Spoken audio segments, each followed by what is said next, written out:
저는 서울의 한 고층 아파트 관리실에서 사무직으로 일하고 있는 34세 이수연입니다. 오늘 제가 얼마 전 저희 아파트에서 일어났던 충격적인 사건을 이야기하려고 합니다. 사람 위에 사람 없고 사람 밑에 사람 없다는 옛말이 생각나기도 하고 인간은 모두 귀하고 소중한 사람이라는 생각도 새삼들게 하는 그런 사건이었습니다. 아침부터 단지는 사람들의 바쁜 움직임으로 가득 차 있었습니다. 관리실에서 서류를 정리하고 있던 저는 익숙한 목소리를 듣고 고개를 들었습니다. 아저씨, 여기 좀 와보세요. 50세, 부녀회장 박미애 씨였습니다. 오늘도 허리에 작은 검정색 파우치를 차고 분홍색 꽃무늬 가디건을 걸친 채였습니다. 눈썹은 치켜 올라가 있었고 짙은 빨간 루즈를 바른 입술이 빠르게 움직였습니다. 그녀는 주차장 한쪽에 서 있는 75세, 김순식 경비원 할아버지를 부르고 있었습니다. 짧은 흰색 턱수염, 검정 뿔테 안경을 쓴 작은 체구의 노인. 언제나 그렇듯 다 떨어진 검정색 경비복을 입고 있었습니다. 네, 무슨 일이십니까? 김순식 경비원은 천천히 몸을 돌려 다가갔습니다. 그녀의 옆에는 반짝이는 흰색 승용차 한 대가 서 있었습니다. 운전석 문이 열려 있었고 그녀는 팔짱을 낀 채 차를 가리키고 있었습니다. 제가 요즘 어깨가 안 좋아서 그런데 주차 좀 대신 해주세요. 경비원은 순간 당황한 듯 보였습니다. 그의 입가가 살짝 떨리는 것이 느껴졌습니다. 죄송하지만 차량 운전은 제 업무 범위에 포함되지 않습니다. 네? 박미애 부녀회장의 눈썹이 더욱 치켜 올라갔습니다. 아니, 제가 운전하라고 하면 그냥 하면 되잖아요. 뭘 그렇게 따지세요? 경비 업무에 차량 운전은 포함되지 않습니다. 사고라도 나면 책임질 수 없습니다. 저는 그의 단호한 목소리에 순간 놀랐습니다. 늘 조용하고 순종적이기만 했던 그가 처음으로 단호한 태도를 보였기 때문이었습니다. 그러나 박미애 씨는 그런 태도가 마음에 들지 않는 듯 했습니다. 지금 저한테 말대답하시는 거예요? 김순식 경비원은 고개를 숙였지만 그의 태도는 변함이 없었습니다. 죄송합니다. 순간 주차장에 있던 몇몇 주민들의 시선이 이쪽으로 향했습니다. 저는 숨을 죽이고 그 광경을 지켜보았습니다. 부녀회장은 한숨을 내쉬며 운전석에 다시 올라탔습니다. 그러더니 핸들을 잡고 주차구역으로 차를 밀어 넣었습니다. 그녀의 움직임은 다소 거칠었습니다. 타이어가 주차선에서 벗어났고 차체가 옆칸으로 넘어가 있었습니다. 아, 정말. 어깨 아파서 핸들 돌리는 것도 힘들다니까. 그녀는 짜증이 가득한 얼굴로 차에서 내렸습니다. 그러더니 다시 경비원을 바라보며 말했습니다. 다시 제대로 주차해 주세요. 경비원은 가만히 서 있었습니다. 그의 얼굴에는 곤란한 기색이 역력했습니다. 부녀회장님, 제가 주차를 대신해 드릴 수는 없습니다. 그 순간 박미애 씨는 완전히 화가 난 듯 보였습니다. 아니, 제가 시키면 그냥 하면 되는 거예요. 대체 왜 이렇게 말이 많으세요? 그녀는 경비원을 향해 성큼성큼 다가가며 말을 이었습니다. 지난번에도 제가 택배 좀 받아달라고 했을 때 말없이 받아줬잖아요. 그때는 순순히 하시더니 오늘은 왜 이러세요? 경비원은 아무 말 없이 그대로 서 있었습니다. 그때 한 주민이 다가오더니 조용히 말을 걸었습니다. 부녀회장님, 너무 그러시는 거 아닙니까? 박미애 씨는 화가 난 얼굴로 고개를 돌렸습니다. 뭐가요? 경비원님께 주차까지 부탁하는 건 무리 아닙니까? 그리고 본인이 직접 대셨잖아요. 어머 참나. 내가 대긴 했지만 저렇게 삐뚤어졌잖아요. 이렇게 서 있는 경비가 도와주는 게 당연한 거 아니에요? 당연한 건 없습니다. 경비원님도 정해진 업무가 있는데요. 그 순간 주변에서 웅성거리는 소리가 들려왔습니다. 그러게 저번에도 경비실에서 에어컨 켜는 것도 못하게 하시더니 분리수거도 대신 시키고 이제는 주차까지? 사람들의 시선이 점점 차가워지고 있었습니다. 부녀회장은 그제야 상황을 파악한 듯 했습니다. 그러더니 헛웃음을 지으며 말했습니다. 아, 됐어요. 그냥 내가 다시 대면 되겠네요. 이런 걸 가지고 별일 다 했네. 그녀는 다시 운전석에 올라탔고 몇 번의 시도 끝에 간신히 차를 똑바로 주차했습니다. 그러고는 아무 일 없었다는 듯 차 문을 닫고 걸어갔습니다. 그 자리에 남은 김순식 경비원은 여전히 말없이 서 있었습니다. 하루는 또 부녀회장이 김순식 경비원을 불렀습니다. 경비원은 천천히 몸을 돌려 다가갔습니다. 쓰레기장 좀 가보세요. 분리수거가 엉망진창이잖아요. 부녀회장이 손가락으로 쓰레기장을 가리켰습니다. 거기에는 종이박스, 플라스틱, 음식물 쓰레기까지 마구 뒤섞여 있었습니다. 이게 다 경비가 일을 제대로 안 해서 그래요. 내가 몇 번을 말했어요? 그녀는 손을 허리에 올리고 한숨을 쉬었습니다. 경비원은 조용히 고개를 끄덕였습니다. 제가 바로 정리하겠습니다. 그는 장갑을 끼고 분리수거를 시작했습니다. 그러나 박미애 씨는 거기서 멈추지 않았습니다. 아니, 그냥 정리할 게 아니라 주민들한테 제대로 교육 좀 시켜야 하는 거 아니에요? 그녀는 허리를 숙여 바닥에 놓인 피자 박스를 집어들었습니다. 이거 봐요. 이게 종이로 버릴 거예요? 음식물 묻은 건 그냥 종이류로 분류하면 안 되잖아요. 그녀는 피자 박스를 경비원 앞에 휙 던지듯 내려놓았습니다. 경비원은 조용히 그것을 집어들었습니다. 음식물이 묻어있는 종이는 일반 쓰레기로 분리해야 합니다. 그 순간 박미애 씨가 콧방귀를 뀌었습니다. 아, 정말 답답하네. 그렇게 따질 시간 있으면 그냥 치우면 될 거 아니에요. 뭘 그렇게 하나하나 따져요? 그녀는 땅을 한번 찍어 차더니 다시 고개를 돌렸습니다. 경비가 하는 일이 대체 뭐예요? 하루 종일 여기 앉아서 멍하니 있는 거잖아요. 김순식 경비원은 말없이 고개를 숙인 채 쓰레기를 분류하기 시작했습니다. 옆에서 가만히 있던 부녀회장의 딸 이예린 씨가 조용히 어머니를 말렸습니다. 엄마, 너무 그러지 마. 경비 아저씨도 힘드실 텐데. 그러나 박미애 씨는 손을 휘휘 내저으며 말했습니다. 얘, 넌 가만히 있어. 이런 것도 제대로 못하면 주민들이 얼마나 불편한데. 이예린 씨는 어쩔 수 없다는 듯 한숨을 쉬었습니다. 김순식 경비원이 뜨거운 햇볕 아래에서 묵묵히 쓰레기를 정리하는 모습이 보였습니다. 저는 관리실 안에서 그 광경을 지켜보며 속으로 한숨을 쉬었습니다. 그때 한 주민이 다가오더니 조용히 말을 걸었습니다. 부녀회장님, 너무 그러시는 거 아닙니까? 박미애 씨는 화가 난 얼굴로 고개를 돌렸습니다. 뭐가요? 경비원님께 분리수거까지 시키는 건 좀 심하지 않습니까? 아니, 경비가 저런 것도 안 하면 뭐 하는데요? 경비 업무는 단지 관리이지 쓰레기 정리하는 게 아닙니다. 원래 분리수거는 주민들이 직접 하는 겁니다. 그제야 박미애 씨도 주변을 살펴보는 듯 했습니다. 그러더니 헛웃음을 지으며 말했습니다. 아, 됐어요. 그냥 내가 할게요. 참 별일 다 있네. 그녀는 다시 피자 박스를 집어들고 쓰레기통에 던졌습니다. 그 자리에 남은 김순식 경비원은 여전히 말없이 쓰레기를 정리하고 있었습니다. 저는 그를 바라보았습니다. 그리고 생각했습니다. 이 사람은 왜 이렇게까지 참고 있는 걸까? 이 모든 걸 다 견디면서 대체 무슨 생각을 하고 계시는 걸까? 그러나 저는 아직 모릅니다. 그의 진짜 과거가 무엇인지, 그리고 김순식 경비원이 이곳에서 보일 진짜 모습을. 아침부터 바람이 거세게 불었습니다. 출근하자마자 관리실 모니터를 켜니 택배 차량이 단지 안으로 들어오는 모습이 보였습니다.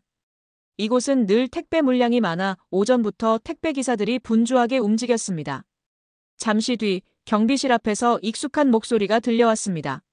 아저씨. 부녀회장이었습니다.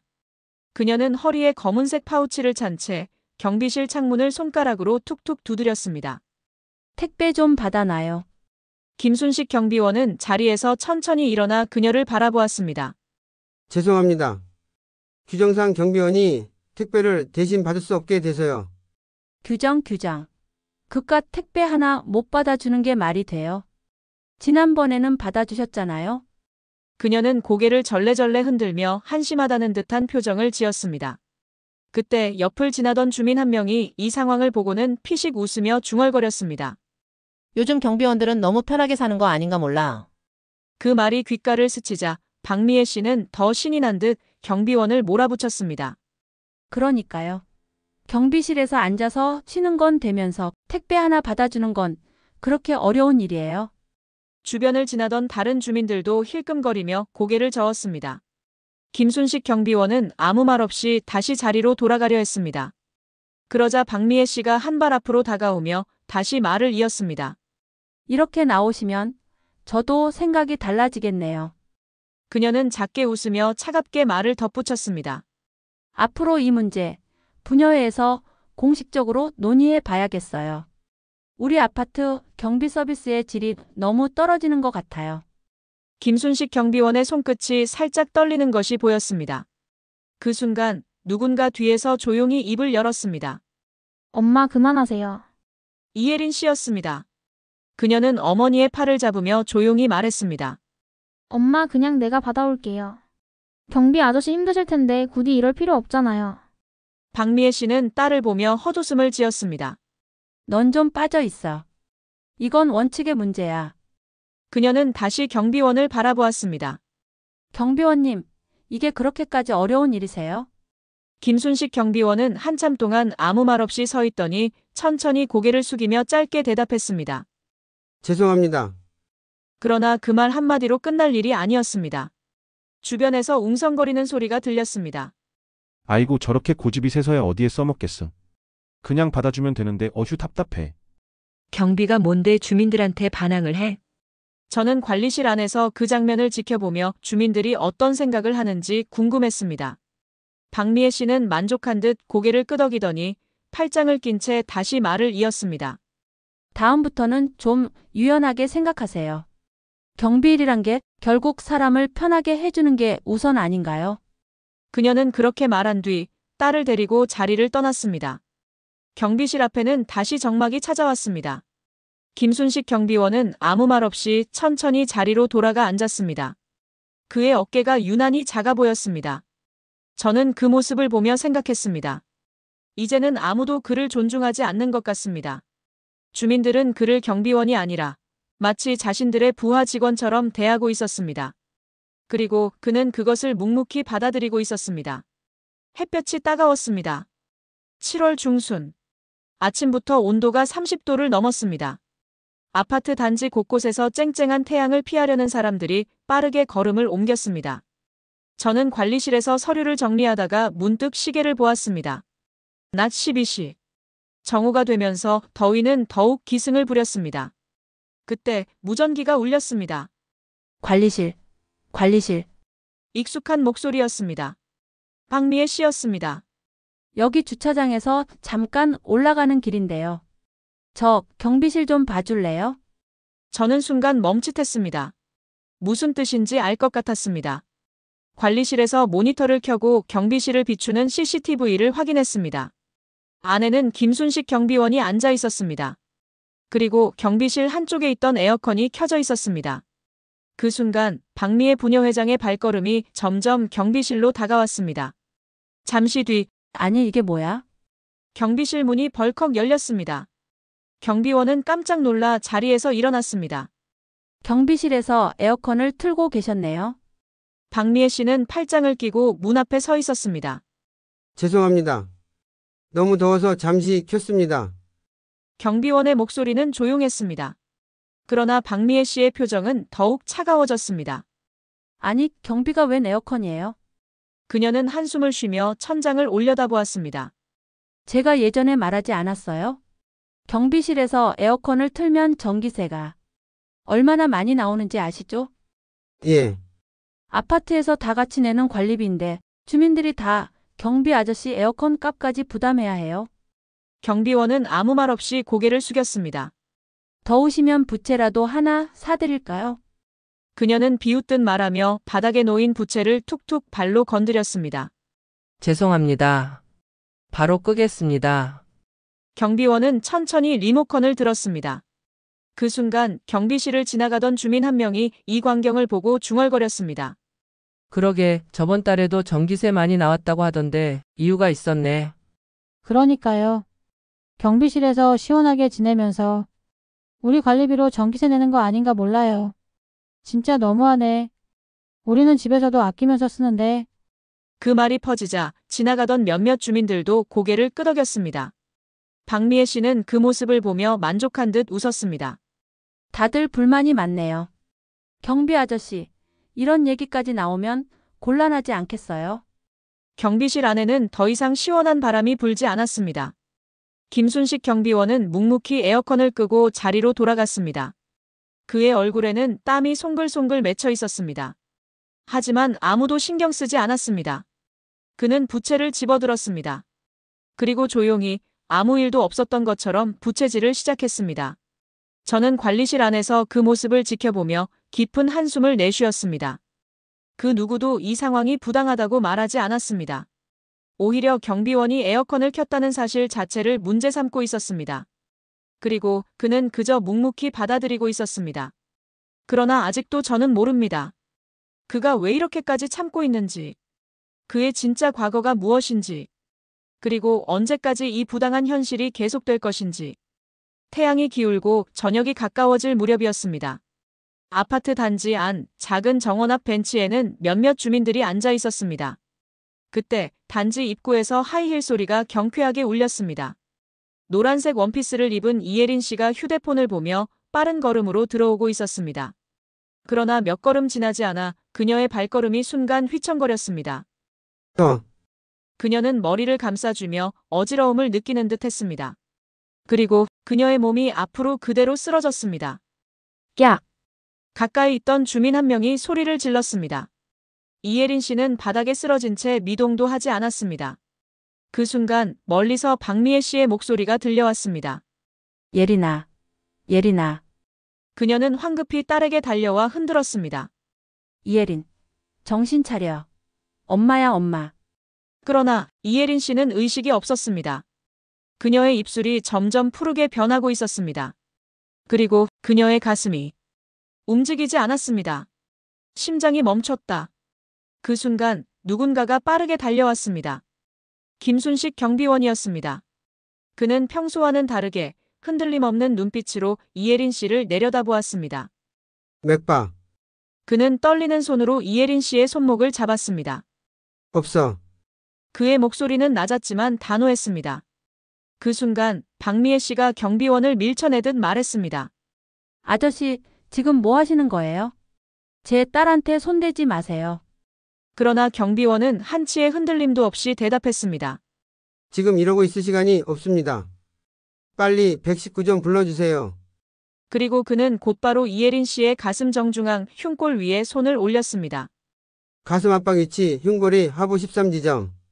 압박 깊이 최소 50m. 압박 속도 분당 10만 120회. 하나, 둘, 셋, 넷. 그의 손이 규칙적으로 이예린 씨의 가슴을 압박했습니다. 그러나 주변의 사람들은 오히려 웅성거렸습니다. 저거 위험한 거 아니야? 괜히 CPR 잘못하면 갈비뼈 부러진다고 하던데. 괜히 나서서 문제 만드는 거 아니야? 그러나 경비원의 표정은 변하지 않았습니다. 시간이 없네. 그는 짧게 중얼거렸습니다. 그러나 아무리 가슴을 압박해도 이예린 씨는 숨을 쉬지 않았습니다. 그때 그의 시선이 이예린 씨의 목으로 향했습니다. 기도 폐쇄 가능성. 그는 즉시 이예린 씨의 머리를 젖혀 기도를 확보한 뒤 입을 벌려 확인했습니다. 이물질은 없어. 그렇다면 그는 손을 멈추고 빠르게 결단을 내렸습니다. 기흉인가? 그의 손이 무릎을 짚으며 잠시 망설였습니다. 그리고 아주 낮은 목소리로 혼잣말을 했습니다. 이럴 줄 알았으면, 여전히 여기서 이런 일을 하게 될 줄 알았으면. 그러나 그는 곧 다시 집중했습니다. 그의 시선이 곧바로 자신의 가슴 주머니로 향했습니다. 볼펜만 있으면. 그 순간 주머니 속에서 파란색 플라스틱 볼펜을 꺼냈습니다. 그는 빠르게 볼펜의 안심을 분리하고 플라스틱관만 남겼습니다. 여기 두 번째 늑골 아래. 그의 손이 정확한 위치를 짚었습니다. 늑막 바로 위. 그는 짧게 숨을 들이마신 뒤 한순간에 볼펜을 찔러 넣었습니다. 제발. 짧은 침묵이 흘렀습니다. 그리고 커. 이예린 씨가 거친 숨을 들이마셨습니다. 그 순간 박미애 씨의 얼굴이 하얗게 질렸습니다. 예린아, 예린아. 이예린 씨는 숨을 몰아쉬며 눈을 뜨려 했습니다. 그러나 아직 힘이 없어 보였습니다. 괜찮습니다. 김순식 경비원이 조용히 말했습니다. 응급차가 올 때까지만 버티면 됩니다. 그 순간 사람들이 술렁이기 시작했습니다. 저 사람 CPR을 너무 정확하게 하는데? 방금 그거 기흉처치 아니야? 근데 경비원이 어떻게 그걸 알지? 그제야 사람들은 김순식 경비원을 다시 쳐다보았습니다. 그러나 그는 아무 말 없이 조용히 이예린 씨의 옆에 앉아 있었습니다. 박미애 씨는 손을 떨며 경비원을 바라보았습니다. 대체 정체가 뭐예요? 그러나 경비원은 아무 대답도 하지 않았습니다. 그리고 멀리서 응급차 사이렌 소리가 들려왔습니다. 응급차 사이렌 소리가 단지를 울렸습니다. 119대원들이 들것을 들고 달려왔습니다. 환자 상태 어떻습니까? 대원 중 한 명이 박미애 씨에게 다급히 물었습니다. 그러나 박미애 씨는 멍한 표정으로 아무 말도 하지 못했습니다. 그녀는 그저 바닥에 주저앉아 딸을 바라보고 있었습니다. 이예린 씨는 아직 의식이 완전히 돌아오지 않았습니다. 숨을 쉬긴 했지만 얼굴이 창백했고 몸을 가누지 못했습니다. 그때 김순식 경비원이 천천히 일어나 말했습니다. 심정지 상태였습니다. 응급대원이 고개를 돌려 그를 바라보았습니다. 가슴 압박 4분간 시행했고 자발순환 회복 후 기흉 의심하여 응급천자 시행했습니다. 응급대원들의 표정이 순간 달라졌습니다. 응급천자요? 대원들은 깜짝 놀란 표정으로 바닥을 내려다보았습니다. 이예린 씨의 옆에는 피가 살짝 묻은 볼펜이 놓여 있었습니다. 그제야 대원들이 김순식 경비원을 다시 바라보았습니다. 혹시 의료진이십니까? 경비원은 아무 대답도 하지 않았습니다. 그는 그저 조용히 손에 묻은 피를 닦았습니다. 그러나 주변 사람들의 시선이 변하기 시작했습니다. 아까 CPR 하는 것도 너무 정확하지 않았어. 아무리 그래도 경비원이 어떻게 기흉을 처치해? 혹시 원래 의사였던 거 아니야? 주민들은 웅성거리며 경비원을 쳐다보았습니다. 그러나 그가 아무 말 없이 고개를 숙이자 박미애 씨가 자리에서 벌떡 일어났습니다. 대체 당신 정체가 뭐예요? 그녀의 목소리는 떨리고 있었습니다. 그 순간 경비원이 천천히 그녀를 바라보았습니다. 그리고 마침내 입을 열었습니다. 저는 잠시 침묵이 흘렀습니다. 그러나 그 순간 응급대원이 다급히 끼어들었습니다. 일단 환자부터 이송하겠습니다. 그들은 신속하게 이예린 씨를 들것에 올렸습니다. 환자 보호자께서 빨리 동승하시고 혹시 보호자가 지금 너무 충격이 크니 경비원 아저씨도 함께 가셔요. 박미애 씨는 잠시 멈칫했지만 곧 정신을 차리고 구급차에 올랐고 김순식 경비원도 탔습니다. 응급차가 출발하며 사이렌 소리가 다시 단지를 울렸습니다. 그리고 단지 안은 이상할 정도로 조용했습니다. 주민들은 하나둘씩 경비원을 바라보며 속삭였습니다. 아무래도 이상해. 보통 사람은 저렇게 못해. 병원 복도는 차가웠습니다. 환자 보호자분 계신가요? 젊은 의사가 차트를 들고 다가왔습니다. 박미애가 황급히 일어났습니다. 네, 제가 환자 어머니입니다. 담당 의사 강민수 교수입니다. 환자분 상태에 대해 설명드리겠습니다만. 그때 조용한 목소리가 끼어들었습니다. 심정지 발생 후 4분간 표준 심폐소생술 시행했습니다. 자발순환 회복 후에도 산수포화도 저하되어 우측 기흉 의심 응급천자술로 감화 필시했습니다. 낡은 경비복을 입은 김순식 경비원이었습니다. 강민수 교수는 미간을 찌푸렸습니다. 죄송하지만 의료진이신가요? 두 번째 늑간에서 응급천자 실시했고 이후 호흡은 회복됐습니다. 심전도상 ST 분절 상승은 없었으며. 잠깐만요. 강민수가 차갑게 말을 끊었습니다. 의료인이 아니시라면 이런 전문적인 용어를 사용하시면 안 됩니다. 오히려 환자 보호자분들께 혼란만. 그러나 말끝이 흐려졌습니다. 경비원의 눈빛이 묘하게 익숙했기 때문입니다. 그 손동작은 김순식 경비원이 무의식적으로 하고 있던 의사들 특유의 손 씻기 동작. 20년이 넘도록 수술실에서 몸에 밴 습관이었습니다. 강민수의 눈이 커졌습니다. 차트가 바닥에 떨어졌습니다.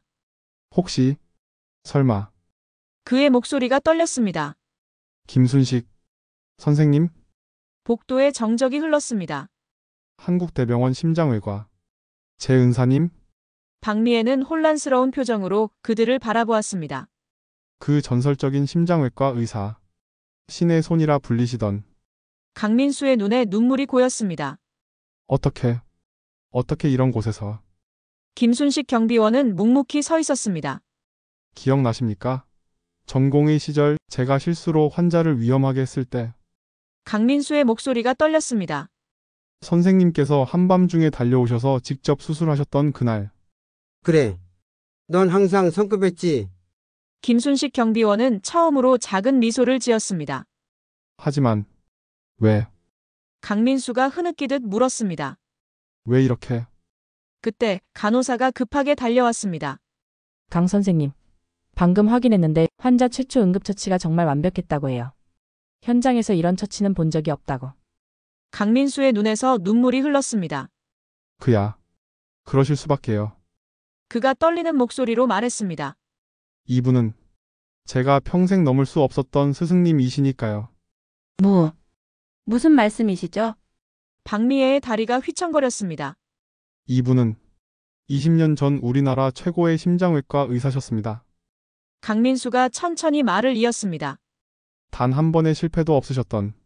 그러나 강민수 교수의 표정이 어두워졌습니다. 모르셨군요. 그는 잠시 망설이는 듯 하다가 깊은 한숨을 쉬고 말을 이었습니다.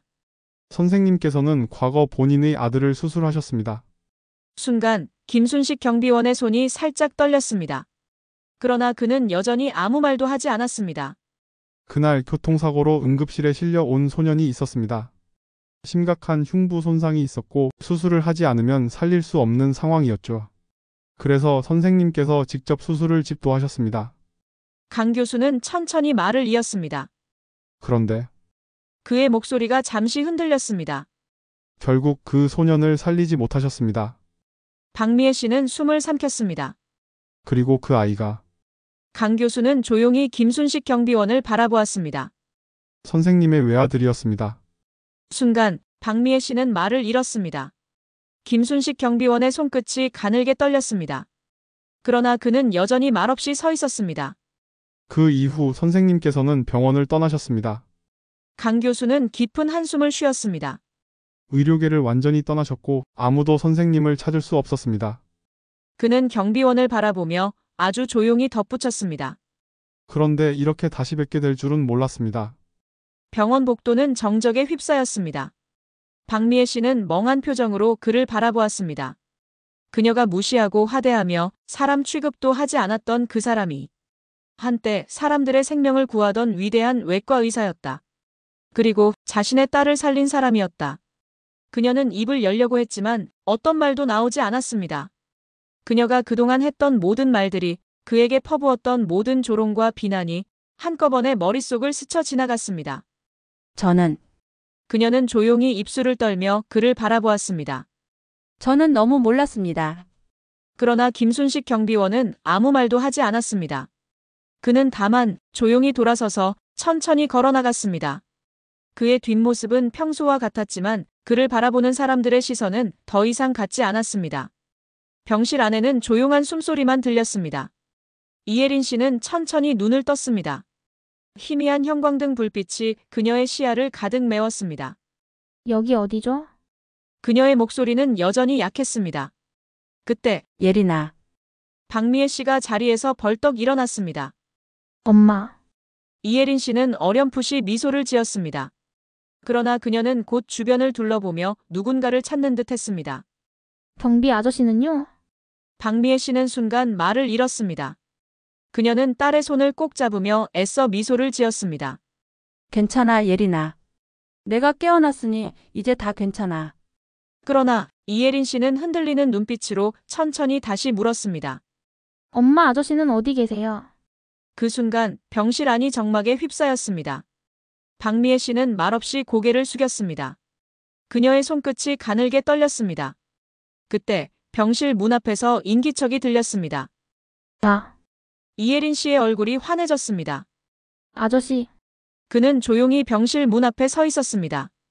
여전히 검정 뿔테 안경을 쓰고 다 낡은 경비복을 입은 채였습니다. 그러나 그를 바라보는 이예린 씨의 눈빛은 달랐습니다. 그녀는 힘겹게 몸을 일으키려 했습니다. 아저씨. 그러나 아직 몸이 불편해 움직이지 못했습니다. 김순식 경비원은 조용히 다가와 그녀의 어깨를 지그시 눌렀습니다. 괜찮습니다. 아직 무리하지 마세요. 그 목소리는 낮고 담담했지만 어딘가 다정했습니다. 그 순간 이예린 씨의 눈가가 촉촉해졌습니다. 정말 감사합니다. 그녀는 떨리는 손을 모아 조심스럽게 인사했습니다. 아저씨 덕분에 제가 살았습니다. 제가 앞으로 어떻게 해야 이 은혜를 갚을 수 있을까요? 경비원은 조용히 그녀를 바라보았습니다. 그리고 잔잔한 미소를 지으며 아주 조용히 말했습니다. 앞으로 더 행복하게 살아가시면 됩니다.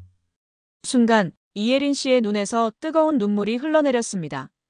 그녀는 흐느끼듯 작은 목소리로 말했습니다. 네, 그렇게 하겠습니다. 그 장면을 조용히 지켜보던 박미애 씨는 손끝을 꼭 쥔 채 한 걸음 내디뎠습니다. 그녀의 입술이 떨리고 있었습니다. 김순식 씨. 그녀는 아주 어렵게 그의 이름을 불렀습니다. 경비원이 천천히 그녀를 바라보았습니다. 그녀는 한동안 아무 말도 하지 못했습니다.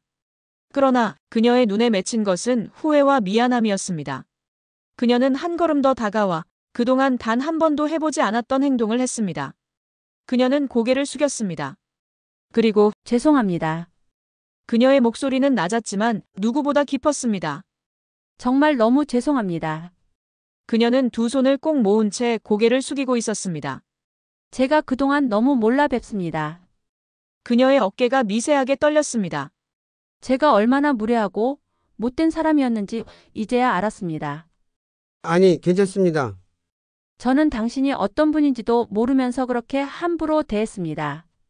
너무 늦었겠지만 용서해 주실 수 있을까요? 그 순간 병실 안은 정적에 휩싸였습니다. 경비원은 조용히 그녀를 바라보았습니다. 그의 얼굴은 여전히 무표정해 보였지만 어딘가 아주 미묘하게 흔들리고 있었습니다. 그러나 그는 아무 말도 하지 않았습니다. 그저 조용히 다시 한번 이예린 씨를 바라보았습니다.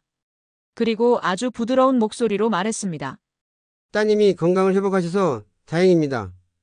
그 한마디를 남긴 채 그는 천천히 몸을 돌려 병실 문을 향해 걸어갔습니다. 아저씨. 이예린 씨가 애타게 불렀습니다. 그러나 그는 멈추지 않았습니다.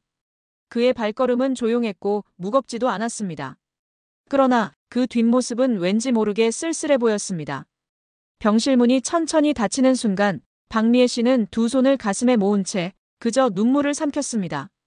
너무 늦게 깨달은 후회와 죄책감이 그녀를 조용히 덮쳐오고 있었습니다. 며칠이 지나고 이예린 씨는 완전히 건강을 회복하여 퇴원했습니다. 아파트 단지에는 어느새 시원한 바람이 불기 시작했습니다. 가을이 다가오고 있음을 느낄 수 있었습니다. 그러나 단지 안의 분위기는 이전과 사뭇 달랐습니다.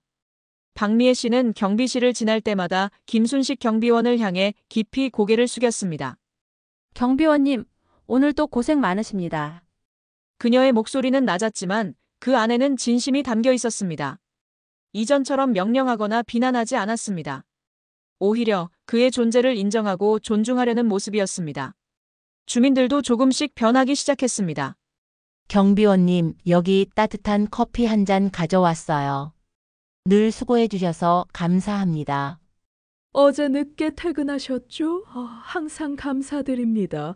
사람들은 그를 더 이상 하대하지 않았습니다. 작은 인사와 미소가 그의 곁을 채우기 시작했습니다. 그러나 김순식 경비원은 여전히 조용했습니다. 그는 감사 인사를 받으면 짧게 고개를 숙였고 어떤 말도 하지 않은 채 묵묵히 자신의 일을 계속했습니다. 박미애 씨는 그런 그를 지켜보며 아직도 마음 깊이 미안함을 품고 있었습니다. 어느 날 박미애 씨가 작은 상자를 들고 경비실을 찾았습니다. 경비원님. 그가 고개를 들었습니다. 이건 작은 감사의 표시입니다. 받아주시면 감사하겠습니다. 그녀는 상자를 건넸습니다. 상자 안에는 따뜻한 겨울용 장갑과 목도리가 담겨 있었습니다. 곧 추워질 텐데 항상 건강하시길 바랍니다. 김순식 경비원은 잠시 상자를 바라보다가 조용히 고개를 끄덕였습니다. 그리고 아주 작은 미소를 지으며 말했습니다. 감사합니다. 그의 첫 감사 인사에 박미애 씨의 눈가가 촉촉해졌습니다. 제가 더 감사드립니다. 그녀는 깊이 고개를 숙였습니다. 그리고 조용히 경비실을 떠났습니다. 그녀의 마음은 조금씩 가벼워지고 있었습니다. 김순식 경비원은 상자를 다시 바라보았습니다. 그는 손끝으로 부드러운 장갑을 만져보았습니다. 그리고 아주 잠시 하늘을 올려다보았습니다. 그의 눈에는 아들 생각이 떠올랐을지도 모릅니다. 그러나 이제는 조금 덜 아프게 떠올릴 수 있을 것입니다. 작은 변화들이 모여 큰 울림을 만들었습니다. 그 변화는 김순식 경비원의 마음을 조금씩 치유하고 있었습니다. 그리고 그 변화는 이 아파트 단지 전체를 조금 더 따뜻하게 만들고 있었습니다. 마지막으로 김순식 경비원은 조용히 중얼거렸습니다. 작은 친절이 큰 변화를 만들 수 있구나. 그의 목소리는 낮았지만 그 울림은 아주 깊었습니다. 세상은 때때로 너무나도 냉정합니다. 그러나 작은 친절과 배려가 쌓이면 누군가의 삶을 바꿀 수 있습니다. 우리가 쉽게 지나쳤던 사람들, 그들의 이야기를 알게 된다면 우리는 더 큰 따뜻함을 나눌 수 있을 것입니다. 오늘 당신의 작은 친절이 누군가에겐 큰 위로가 될 수 있습니다. 당신은 어떤 친절을 나눌 준비가 되어 있나요?